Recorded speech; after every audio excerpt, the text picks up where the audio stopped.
লক্ষ্য করে এখানে বসেছিলেন। তার পরবর্তী আমাদের বিসি স্যার আসছিলেন এবং তিনি আমাদেরকে একটা আশ্বস্ত করেছিলেন, তোমাদের বিষয় এখানে পিএইচসিতে কথা হয়েছে, তারা 9টার সময় একটা মিটিং বসার কথা আছে, তো তারা এটা বিষয়টা তোমাদের একটা পজিটিভলি দিবেন, ফলাফল দিবেন। এবং গতকাল বিসি স্যার পরবর্তীতে আবার আসছিলেন রেলওয়ে পশ্চিম অঞ্চলের জিএম স্যার, তিনি এসে আমাদের সাথে কথা বললেন এবং তিনি তার হোয়াটসঅ্যাপের একটা পার্সোনাল মেসেজ আমাদেরকে দেখালেন যে আপনাদের বিষয়ে 9টার সময় একটা আছে, পিএইচসি একটা মিটিং বসবে এবং সেখান থেকে তোমাদের একটা পজিটিভ ফলাফল আসার সম্ভাবনা আছে। তো সেই পরিপ্রেক্ষিতে আমাদেরকে তিনারা বললেন যদি পজিটিভ কিছু হয় তাহলে আপনারা তো অবশ্যই ছেড়ে দিবেন এবং জন্য দুর্ভোগ হচ্ছে একটু আপনারা একটা বিবেচনায় থাকেন। তো আমরা সেইটার পরিপ্রেক্ষিতে গতকাল আমরা বলছিলাম ঠিক আছে, যদি আমাদের পক্ষ থেকে যদি কোনো পজিটিভ আসে, ফলাফল আসে, তাহলে আমরা পরবর্তীতে কোনো অবরোধ বা এরকম মিছিল মিটিং কোনো কিছু করবো না।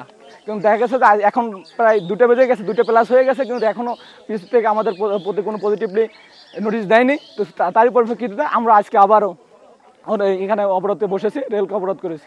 যৌক্তিক দাবি, এটা যদি না মানা হয় আমরা এই রেলপথ অবরোধ করেই রাখবো এবং সেটা সারা বাংলাদেশের সঙ্গে, সারা বাংলাদেশের ছাত্র সমাজের সঙ্গে আমরা একাত্মতা ঘোষণা করে আমাদের কর্মসূচি অব্যাহত রাখবো।